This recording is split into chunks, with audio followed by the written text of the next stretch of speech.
Live Zone. So my next guest really needs no introduction. You see her on TV all the time. I'm referring to Reagan Pasternak. Outside of seeing her on the TV show HBO's Sharp Objects, Hulu's Being Erica, or BET's Miss Pat, well, she is also doing amazing things in the world of writing.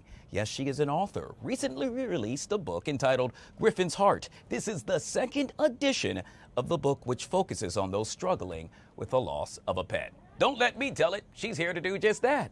I give you Reagan Pasternak right here on the Live Zone. Hey, Reagan, good to see you. Thank you so much for having me, Guy. This is just so cool. First of all, I'm such a big fan. You do amazing work. Oh. Congratulations on all your success. I appreciate that. Thank you so much. So talk to me about how this came to be. Just a second ago, while we were about to go on air, I saw a little furry guy or gal walking around, and so I know you're a pet owner. I got tons. I got lots. It's like a farm in my house, basically.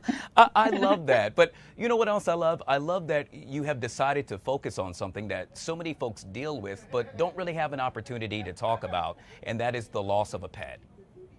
I appreciate that. It's completely why this whole journey started for me, because after I had lost my own, I call it my soulmate animal, Griffin, I felt completely isolated and I felt very misunderstood, and the pain just kind of wasn't going away.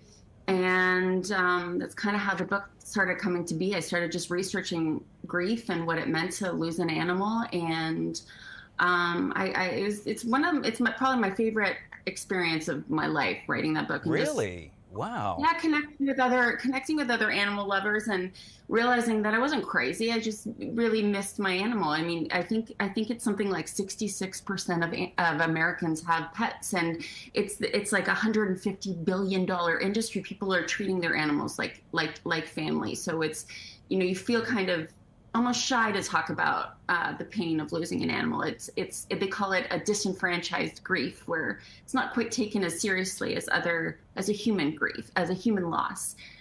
So I started writing the book, and then it just kind of started taking on a life of its own. Yeah. We see it right there. It's Griffin's Heart. What's different about this book, it's really a journal, a workbook, and a keepsake. I love that. Yeah, you got it. And that does kind of set it apart, because it's something that people can keep forever. And I try to write it almost as if we were friends, so that somebody could carve out a space where they had me, who completely gets the pain from this kind of loss. And we could sit and I would tell them a story about Griffin, and then they would tell me on the next few pages a story about, in the same vein of their animal that they were missing or that they had lost. And then there's space for photos, and it comes in, I have it here, of course I do. It comes in a keepsake box, and just the quality and everything. We spared no expense making sure that it was something that people could treasure and feel like they were actually honoring their animal in a way that felt authentic and worthy. Yeah, Reagan, I got to tell you, that's high end. I just saw you put in the little sleeve there. That's truly quality, and it reminds me of how so many folks love their pets more so than other humans.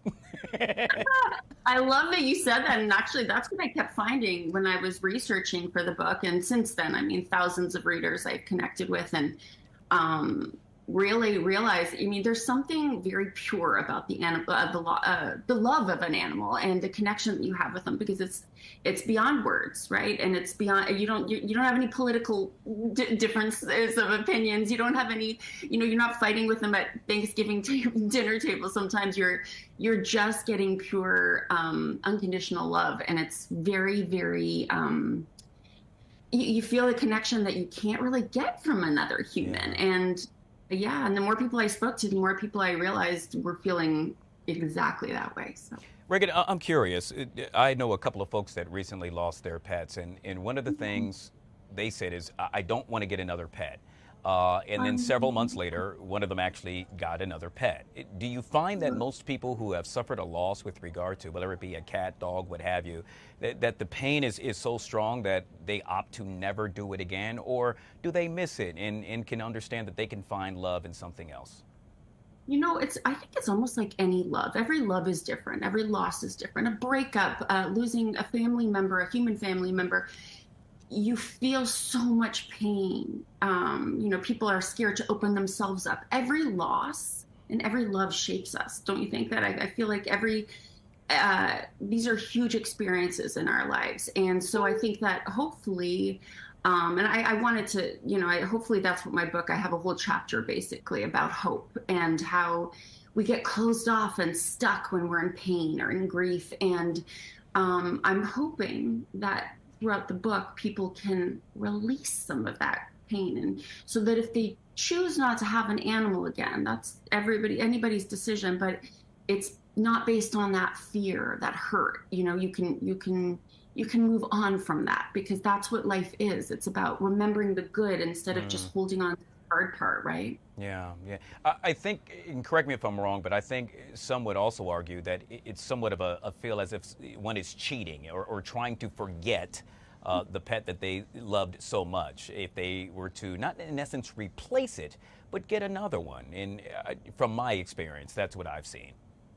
That is such a good point, and it is so true. And I talk about that also in the book, that every love is different. Every animal is different. I've got a house full of 5 animals right now, and they all have completely different personalities. They all mean so many different things to me. And honestly, none of them will ever replace Griffin to me, because Griffin was my first, he was my first animal when I was, first of all, single. I didn't have children. None of that was there. So he was my everything. So, nobody will replace him. It's a different love. It's a new adventure. Just like any love, any species, any kind of, yeah. All right. So as you wrap up, I got to ask you, the most exotic animal you have owned?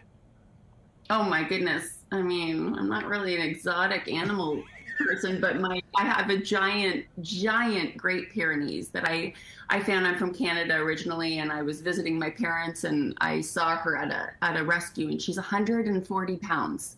That's a giant dog. So I had to build a crate to bring her back with me to LA, which was that kind of makes her exotic. She's an amazing beast. I call her, yes. Well, she has an amazing owner, and that's because that owner happens to be you, ma'am. Once again, Miss Reagan Pasternak. The name of the book is, you see it right there on your screen, Griffin's Heart, available right now. Reagan, this was so much fun. Thank you so much for coming on the show. I appreciate you. So great talking to you. Thank you so much. You're welcome. All right, guys, make sure you get the book if you haven't already done so.